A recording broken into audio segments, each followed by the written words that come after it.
ಸೇವೆಯನ್ನ ಎಲ್ಲರಿಗೂ ಮಾಡು, ಆದರೆ ಪ್ರತಿಫಲ ಯಾರಲ್ಲೂ ಕೂಡ ಬಯಸಬೇಡ.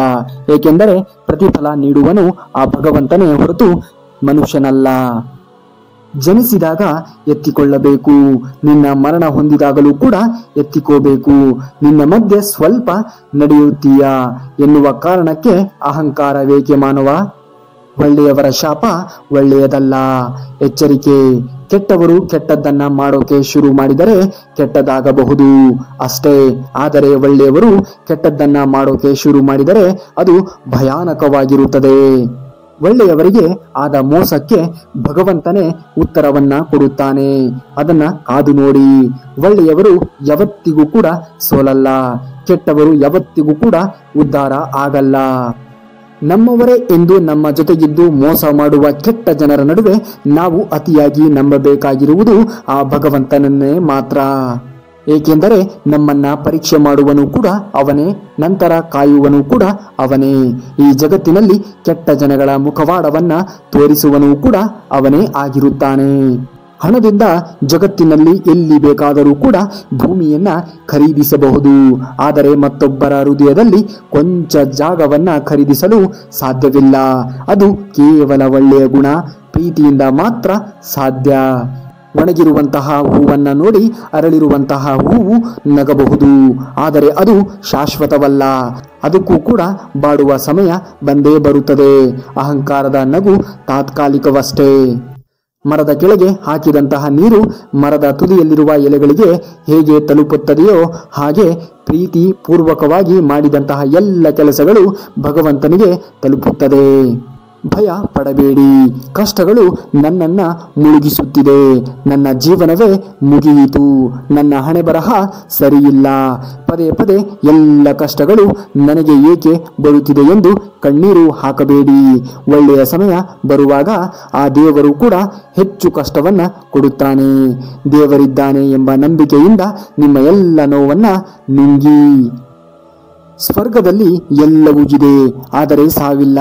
ಭಗವದ್ಗೀತೆಯಲ್ಲಿ ಎಲ್ಲವೂ ಇದೆ, ಆದರೆ ಸುಳ್ಳಿಲ್ಲ. ಜಗತ್ತಿನಲ್ಲಿ ಎಲ್ಲವೂ ಇದೆ, ಆದರೆ ನೆಮ್ಮದಿಯಿಲ್ಲ. ಇವತ್ತಿನ ಎಲ್ಲ ಮಾನವರಲ್ಲಿ ಎಲ್ಲವೂ ಇದೆ, ಆದರೆ ಶಾಂತಿ ಇಲ್ಲ. ಹೇಡಿಗಳು ಮತ್ತು ದುರ್ಬಲರು ಮಾತ್ರ ಅದೃಷ್ಟಕ್ಕೆ ಅದೃಷ್ಟದ ವಿಷಯವನ್ನ ಬಿಡುತ್ತಾರೆ. ಬಲವಾದ ಮತ್ತು ಆತ್ಮವಿಶ್ವಾಸವನ್ನ ಹೊಂದಿರುವವರು ಎಂದಿಗೂ ಕೂಡ ಒಳ್ಳೆಯ ಸಮಯಕ್ಕಾಗಿ ಕಾಯುವುದಾಗಲಿ ಅದೃಷ್ಟವನ್ನ ಅವಲಂಬಿಸಿರುವುದಾಗಲಿ ಮಾಡುವುದೇ ಇಲ್ಲ. ನಿನ್ನ ದೊಡ್ಡ ಬೆಂಬಲಿಗ ಅಪರಿಚಿತನೇ ಆಗಿರುತ್ತಾನೆ ಮತ್ತು ನಿನ್ನ ಬಹುದೊಡ್ಡ ಶತ್ರು ಪರಿಚಿತನೇ ಆಗಿರುತ್ತಾನೆ. ನಿನಗೇನು ಬೇಕು ಅದಕ್ಕಾಗಿ ನೀನು ಹೋರಾಟ ಮಾಡದಿದ್ದರೆ ಕಳೆದುಕೊಂಡಿದ್ದಕ್ಕಾಗಿ ಕಣ್ಣೀರು ಸುರಿಸಬಾರದು. ಸತ್ಯ ಬಯಲಿಗೆ ಬರುವವರೆಗೂ ಸುಳ್ಳಿನದ್ದೇ ಅಧಿಕಾರವಿರುತ್ತದೆ. ನಿಜವನ್ನ ನಿರೂಪಿಸಲು ನಿರಂತರವಾಗಿರುವಂತಹ ಪ್ರಯತ್ನ ಮಾಡಬೇಕು. ನೈಜ ವ್ಯಕ್ತಿತ್ವ ವ್ಯಕ್ತವಾಗಲು ಮುಖವಾಡ ಕಳಚುವವರೆಗೂ ಕಾಯಬೇಕು. ಜೀವನವೆಂಬುದು ಸುಂದರವಾಗಿರುವಂತಹ ಉಡುಗೊರೆ. ವ್ಯರ್ಥಲಾಪದಲ್ಲಿ ಅದನ್ನ ಹಾಳು ಮಾಡಿಕೊಳ್ಳಬೇಡಿ. ಬದುಕಿನಲ್ಲಿ ಏನೂ ಕೂಡ ಸರಿಯಿಲ್ಲ ಎನಿಸುತ್ತಿದ್ದರೆ ಒಮ್ಮೆ ಯೋಚಿಸಿ, ನೀವಿನ್ನು ಬದುಕಿದ್ದೀರಿ. ಬೇರೆಯವರಲ್ಲಿ ಏನಿದೆಯೋ ಅದು ನನಗೂ ಕೂಡ ಬೇಕು ಎನ್ನುವ ಆಸೆ ಇರುವವರೆಗೆ ನಮ್ಮಲ್ಲಿ ಎಷ್ಟೇ ಇದ್ದರೂ ಕೂಡ ನೆಮ್ಮದಿ ಇರುವುದಿಲ್ಲ. ತಮ್ಮಲ್ಲಿ ಏನೂ ಇರದಿದ್ದರೂ ಕೂಡ ನೆಮ್ಮದಿಯನ್ನ ಕಂಡುಕೊಂಡಿರುವವರೆಗೆ ಬೇರೆಯವರ ಹತ್ತಿರ ಏನಿದ್ದರೂ ಕೂಡ ತಲೆಕೆಡಿಸಿಕೊಳ್ಳುವುದಿಲ್ಲ. ಯಾರು ನಿಮ್ಮ ಜೀವನದಲ್ಲಿ ಸಿಗಬೇಕು ಎಂದು ಸಮಯ ನಿಶ್ಚಿತವಾಗಿರುತ್ತೋ ಅವರು ಭವಿಷ್ಯದಲ್ಲಿ ಒಂದಲ್ಲ ಒಂದು ದಿನ ಸಿಕ್ಕೇ ಸಿಗುತ್ತಾರೆ. ಚರಿತ್ರೆಯಲ್ಲಿ ಗೆದ್ದವನಿಗೆ ಗೆದ್ದವನು ಎನ್ನುವಂತಹ ಜಾಗವಿದೆ. ಸೋತವನಿಗೂ ಕೂಡ ಇಂಥವನೊಂದಿಗೆ ಸೆಣಸಾಡಿ ಸೋತೆ ಎಂಬ ಜಾಗವಿರುತ್ತದೆ. ಆದರೆ ನೋಡಿ ನಕ್ಕವನಿಗೆ ಚರಿತ್ರೆಯಲ್ಲಿ ಎಲ್ಲಿಯೂ ಕೂಡ ಜಾಗ ಇರುವುದಿಲ್ಲ. ತಾಳ್ಮೆ ಇಲ್ಲದವನಿಗೆ ವರ್ತಮಾನವೂ ಕೂಡ ಇಲ್ಲ, ಭವಿಷ್ಯವೂ ಕೂಡ ಇಲ್ಲ. ಕೆಲವು ಸಾರಿ ನೀವು ಯಾವುದೇ ರೀತಿಯ ತಪ್ಪುಗಳನ್ನ ಮಾಡದೇ ಇದ್ದರೂ ಕೂಡ ಕೆಟ್ಟವರಾಗಿ ಇರುತ್ತೀರಿ. ಯಾಕೆಂದರೆ ಜನರು ಬಯಸಿದಂತೆ ನೀವು ಇಲ್ಲ ಎನ್ನುವ ಕಾರಣಕ್ಕೆ.